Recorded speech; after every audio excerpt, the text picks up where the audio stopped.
What's on, ladies and gentlemen? My name's Ross, I like games, and today we're back with another rules roundup. That's right, every week the lovely folks over at Transformers TCG Towers, still assuming that's what it's called, give us a little roundup of ruling questions we've asked during the week. I love that they do this, and I like coming in and explaining it. It's kind of my thing. It's kind of what makes me happy. I like it. Okay, cool. So with all those platitudes out the way, then let's start off with the first ruling, which is all to do with Major Ultra Magnus and Private Fire Drive. So Major Ultra Magnus then has got a really nice skill in bot mode, whereby now you've got to get some flips rolling on here. But if you can flip 2 orange and 2 blue icons, you do 1 damage to each character, yours and your opponent's. So what about Private Fire Drive then? It's a Battlemaster, and when a Battlemaster gets KO'd, you get to immediately attach it as an upgrade to one of your characters. So Private Fire Drive turns into the very snappily named Duo Charge Electrostatic Photon Cannon. And that gives you +3 attack, but then you get to scrap as many cards from your hand as you like, and get +1 attack for each one you discarded, each one you scrapped. So the question is, if I attack with Major Ultra Magnus, KO Private Fire Drive, do I then get the benefit of Private Fire Drive right away? And the answer is no. And the reason is very simple. The attack's already started. You've already started the attack, you've already figured out your attack, then you KO Fire Drive. You can attach Fire Drive as an upgrade, and in fact you do attach it as an upgrade. But unfortunately, at that stage, the attack has already started. We're already halfway through the attack, and you don't get to boost it. Sorry, ladies and gentlemen, these things happen. It would not be a ruling roundup without Optimus Prime Battlefield Legend, and its legendarily great skill, whereby when you flip cards while attacking, before your opponent flips for defending, you get to play one of the actions you flipped. And we're talking right now about that new Quartermaster. So Quartermaster here lets you bring back a Battlemaster in upgrade form from the KO area. That's really quite ridiculous. One of my favourite new cards we've had so far. So what happens if you put it on Optimus Prime Battlefield Legend? And the answer is exactly the same as it was with the Major Ultra Magnus that we just looked at. Yes, you get to attach it with Quartermaster, but the attack has already started. You don't get to add attack because you're adding attack to an attack which has already started. Sorry, ladies and gentlemen. Sorry about that. What about Major Shockwave? Now, Major Shockwave in bot mode's got an amazing skill whereby you can look at the top of your deck at any time, the top 1 card, and you can always play that as if it was in your hand, as long as it's a Decepticon card or a secret action. So what if it is a secret action and you play it? Let's say Dampening Field, just because we looked at that for the first time this week, and it's a fun little card. Does that count as your action for the turn? Yes, it does. Now, we did muse about this when I revealed Major Shockwave. It wasn't my reveal. I mean, when I looked at it when it was revealed, when we did our video about it the day it was revealed, wasn't my reveal, to be clear. And I told you that there's a very, very small chance it could be ruled the other way, and that if it was, it would be beyond amazing. You can't. If it gave you an extra action during your turn, it would be stunningly, awesomely, brilliantly great. As it is, unfortunately, it essentially gives you an extra card in hand. It's still a great skill, make no mistake about it, but it's not over the top ridiculously great like it would be if it let you play an extra action. So let's assume we've got Omega Supreme and Decepticon SKRAPNEL. Omega Supreme is one of them, they're promo ones, it's really quite cool. And someone attacks SKRAPNEL for 15 damage, but of course SKRAPNEL's bot mode ability says that you can only take 3 damage from an attack. Well, what about Omega Supreme's ability? Omega Supreme reads, if one of your other characters would take 2 or more attack damage, instead you may have this take 2 of that damage and your other character take the rest. The important thing to remember here is that there's only 3 damage being dealt. So Omega Supreme can take 2 and SKRAPNEL can take 1. Omega Supreme can take 1, and Skrapnel can take 3, or Skrapnel can take all 3. The important thing here is there is only 3 damage being done. Only 3 damage is actually happening here. There we go. Sorted, ladies and gentlemen. Sorted. Although it does need to be pointed out for this particular ruling that Omega Supreme is a 19-star character and Insecticon Skrapnel is a 7-star character, so you couldn't actually put both of them into the same deck, but the ruling would be exactly the same for any character. Warpath is what people usually try and play with it, and the ruling would be exactly the same if it was Warpath with a force field on. There is only 4 damage being dealt, so you can take 2, 1, or 0 over onto Omega Supreme.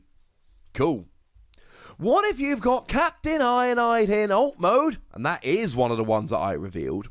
And in alt mode, it's got a really nice skill whereby it cannot take non-attack damage. And my opponent has Decepticon Shockwave in bot mode and causes me to scrap a card. Decepticon Shockwave in bot mode, if you have to scrap a card from your hand, you have to choose one of your characters to take a damage. It is, frankly, it's a little bit mean if I'm honest with you, ladies and gentlemen. It's a little bit mean. Can you choose to direct that damage to Captain Ironhide? Yes. And then you block it. I did go over this in the Captain Ironhide video when I did the reveal.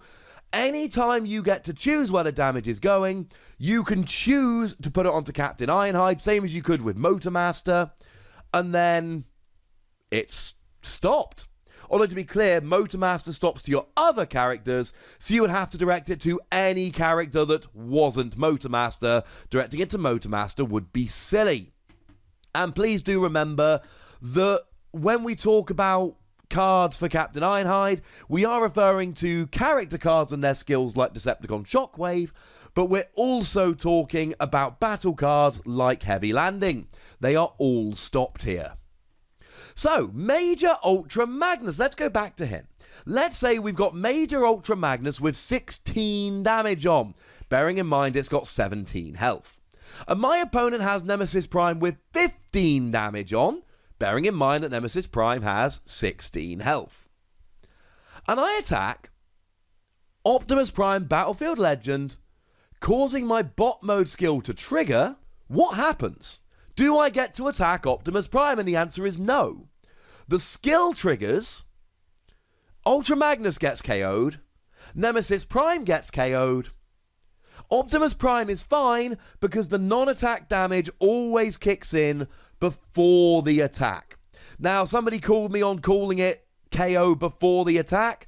Technically, it is part of the attack as a whole, but the non-attack damage happens before the attack damage is calculated and applied. We saw this on a previous ruling with electrified spikes.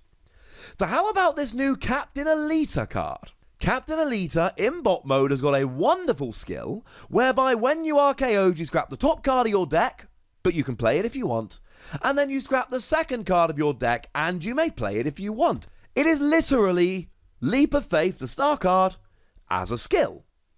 How does this work with I Still Function?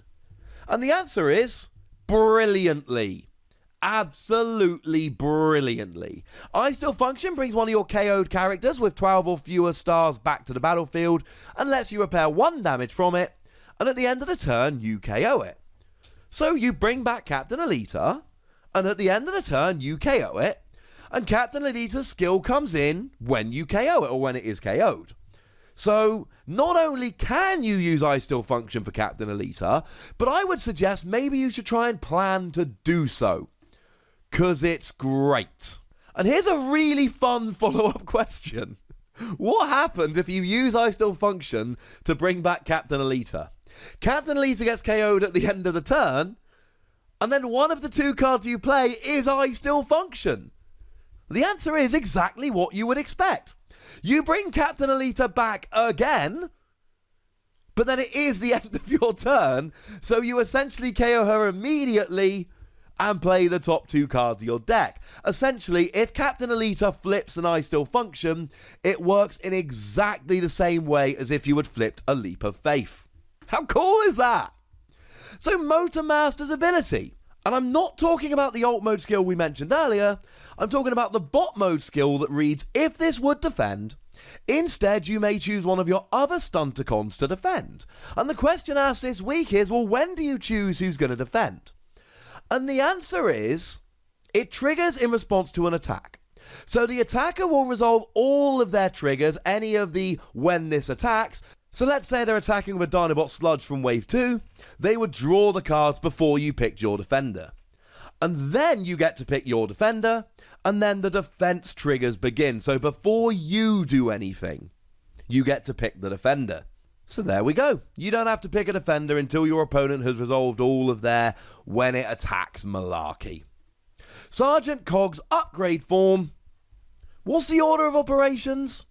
And the answer is, you attach Sergeant Cog's upgrade form, which is incidentally the very snappily named Heavy Force Defense Cracking Cannon, and then you draw a card for each character you have on the battlefield, then you play an upgrade onto each of your characters.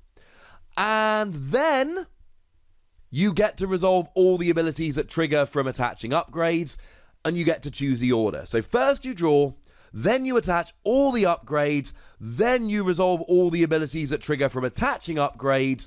So that would be something like Field Communicator, for instance. And then finally, just to finish off, we've got this whole Unleash Potential Ancient Wisdom combination that lets you bring a star card from your outside the game, in fact, from your outside the game into your deck or into your hand. If you play it 4 times in one game, does that mean you can have more than 3 copies? And the answer is yes. You could have 4 copies of mounted missiles. And the reason here is extremely simple. The 3 copies per deck is a deck building limitation. You're not building a deck, you're resolving the effect of a card. So you're not subject to the same limitations. So there we go, ladies and gentlemen. Those are the rulings for this week. And of course, I will be back next week with more rulings. As long as Transformers are, which I think they will be, because otherwise that would be mean. So at this stage, I want to know what you think about all these rulings, ladies and gentlemen. So let me know in the comment section. Go nuts, be nice, you know the deal. And then make sure you like this video, subscribe to this channel, and follow me on Twitter at the Wossy, where we talk about Transformers and a whole bunch of other games. But by far the most important thing, as always, look after yourselves till next time. Thank you very much for watching. My name's Ross, and you've been watching Wossy Plays.